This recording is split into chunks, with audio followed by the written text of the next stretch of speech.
Olá, seja muito bem-vindo, muito bem-vinda para mais esse dia de leitura de O Poder da Autorresponsabilidade. Eu sou Vanessa Luz e vamos juntos neste livro que pode mudar a sua vida se você assim o quiser. Preciso fazer os exercícios. Capítulo 6: As 6 leis para a conquista da autorresponsabilidade. Estas 6 práticas linguísticas e comportamentais quando transformadas em hábitos diários, trarão mudanças na sua vida, de modo que as pessoas ao seu redor perceberão que uma nova pessoa surge.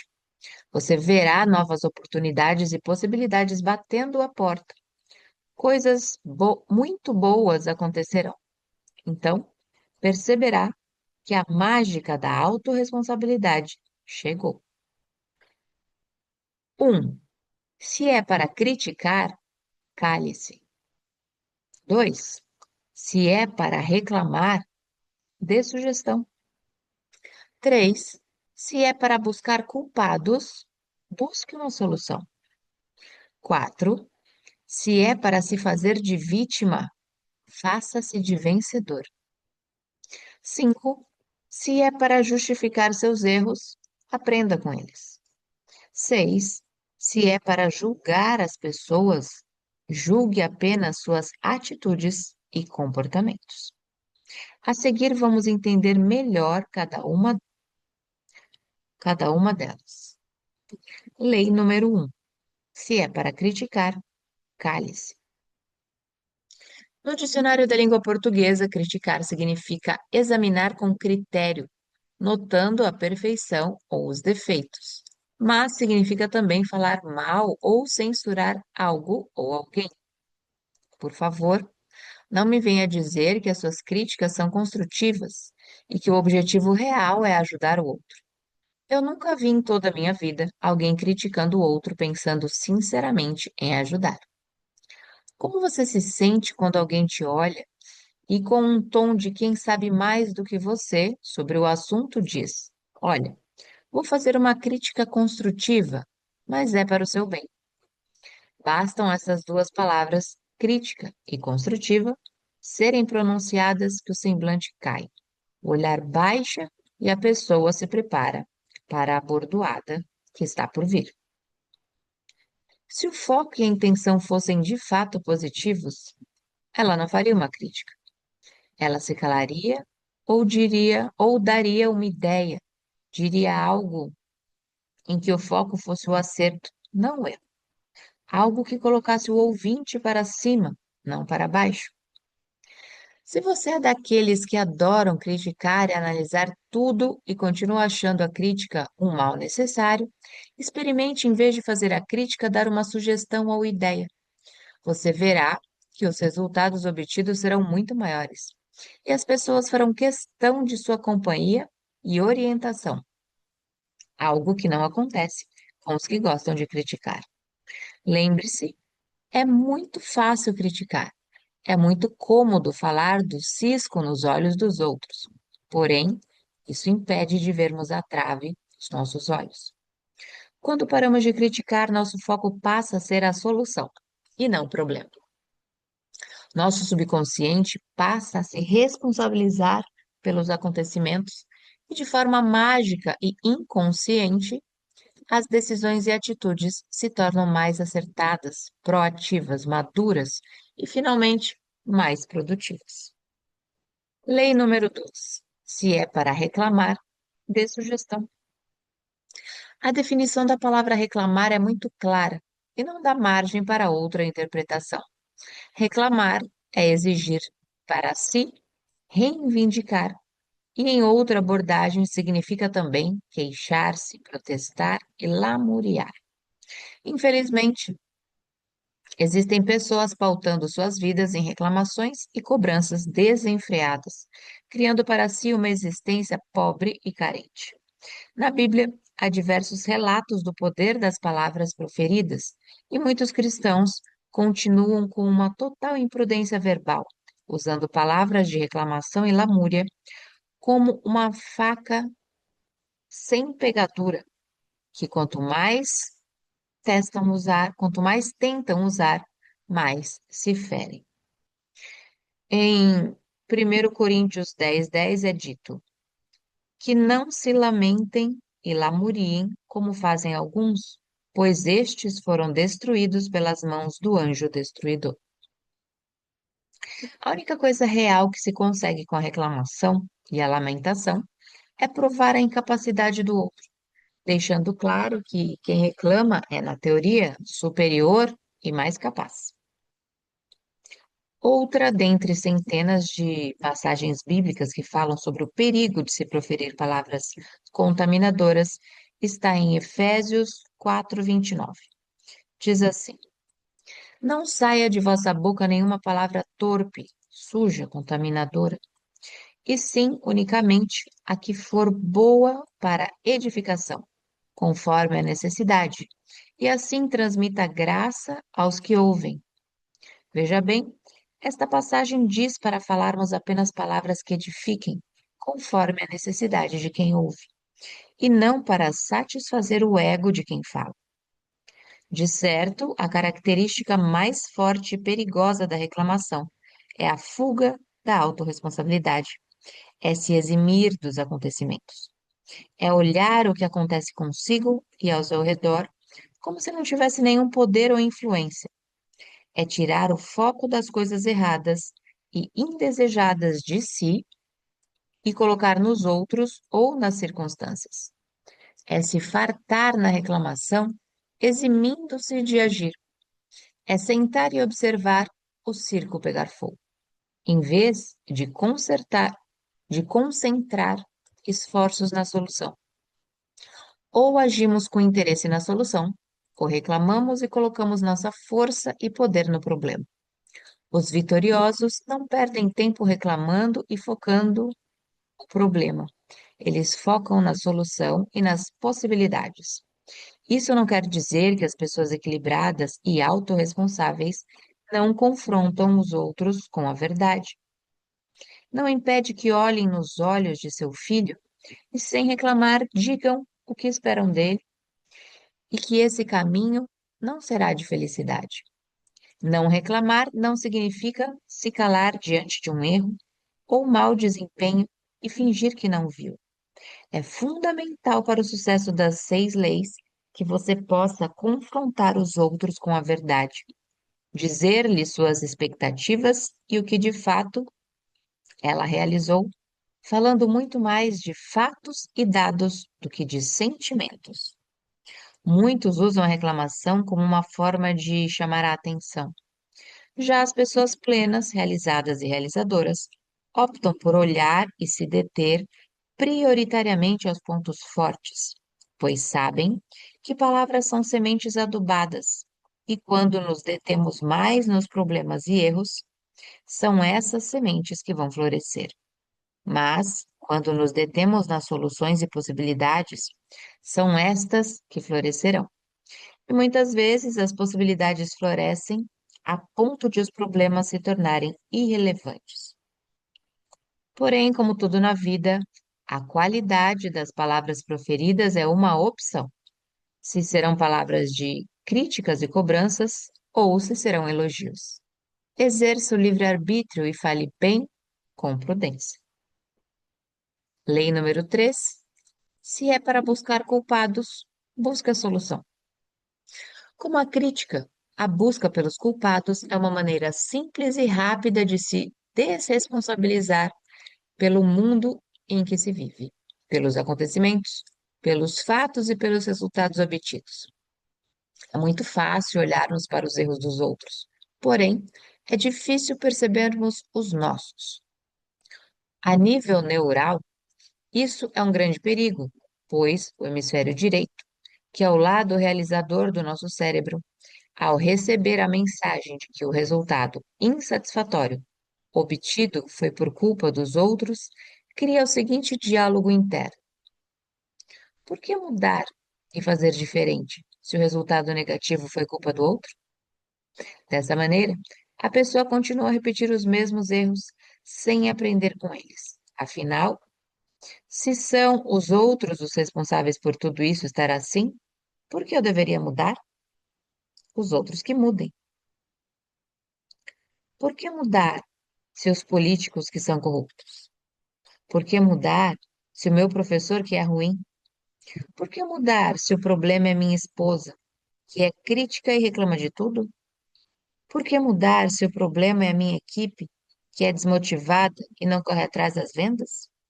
Por que mudar se o juiz é corrupto e o meu time sempre perde? Enquanto você não abolir essas justificativas intelectuais, nada vai mudar. Tenho visto muitos vendedores chegarem de uma venda, ou melhor, de uma tentativa de venda, reclamando, criticando e culpando o cliente por não conseguirem vender e por suas vendas estarem baixas. Afinal, os clientes só querem descontos impossíveis, prazos enormes, etc. E se são os clientes os culpados, por que o vendedor deveria mudar? Por que deveria usar novas técnicas como rapport, link, fisiologia corporal, inflexão vocal? Por que me capacitar mais, fazer novos treinamentos, se o problema e a culpa pelos meus fracassos estão nos outros? Não busque culpados.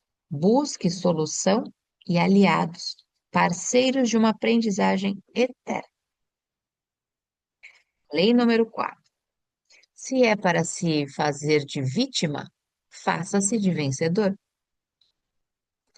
Muitos possuem um terrível hábito de se fazerem de vítima, seja criticando e reclamando ou colocando-se em uma situação de inferioridade e sofrimento. Por que tantas pessoas se fazem de vítima e praticam a autocomiseração? Existem várias explicações e motivos. Um deles é o seguinte: crianças precisam se sentir amadas e importantes, porém, por incapacidade afetiva ou por falta de tempo dos pais, elas não obtiveram esse alimento emocional. Um dia, uma dessas crianças adoeceu, e quando os pais perceberam que era uma doença um pouco mais grave, voltaram-se por completo para elas, com carinho, atenção, cuidado, o que na compreensão infantil era justamente o amor que ela tanto almejava. Passaram-se dias, ela ficou saudável e mais uma vez as coisas voltaram ao normal. Os pais já não tinham mais aquele cuidado com ela, aquela atenção, aquele carinho, e ela já não percebia mais o amor deles. E como é normal na primeira infância, mais uma doença surgiu e todas as atenções voltaram-se para ela. Carinho, atenção, cuidado, gostos e vontades. Mais uma vez a criança sentiu a plenitude de ser amada e importante. A repetição desse ciclo deixa um aprendizado inconsciente na criança. Quando sofro, fico doente, debilitada, passo a ser amada e querida. Mas quando estou boa e sã, ninguém liga para mim. Então, muitos de nós crescemos, ficamos adultos racionais, porém aquela criança continua lá dentro, querendo atenção e carinho, querendo se sentir importante e amada. E para conquistar amor, carinho, o carinho já foi aprendido na infância. Basta sofrer ou mostrar que está sofrendo, que nessa lógica as pessoas prestarão mais atenção, cuidarão e darão mais carinho. E isso costuma até ser verdade, porém, por um curto espaço de tempo. Dessa forma, esse adulto carente e infantilizado sairá em busca de se sabotar e levar a sua existência ao declínio. Mostrará a quem lhe der ouvidos que está sofrendo, que está em crise, que sua vida é muito difícil. Relatará como as coisas estão complicadas em casa, as contas atrasadas, carestia e sofrimento, abandono e assim por diante. Se você de fato quer chamar a atenção, ser querido, amado e admirado, viva como um vencedor, haja como um vencedor, fale como um vencedor, Que da sua boca saiam palavras de vida e de construção. Ninguém consegue atenção e carinho por um longo período falando de sofrimentos e angústias, a não ser que a outra pessoa também seja acometida do mesmo mal. A autovitimização. Aí serão duas pessoas debilitadas emocionalmente, servindo de muleta uma à outra. Lei número 5. Se é para justificar seus erros, aprenda com eles. O erro é parte integrante do processo de aprendizagem. Se não houver erro, não haverá aprendizado.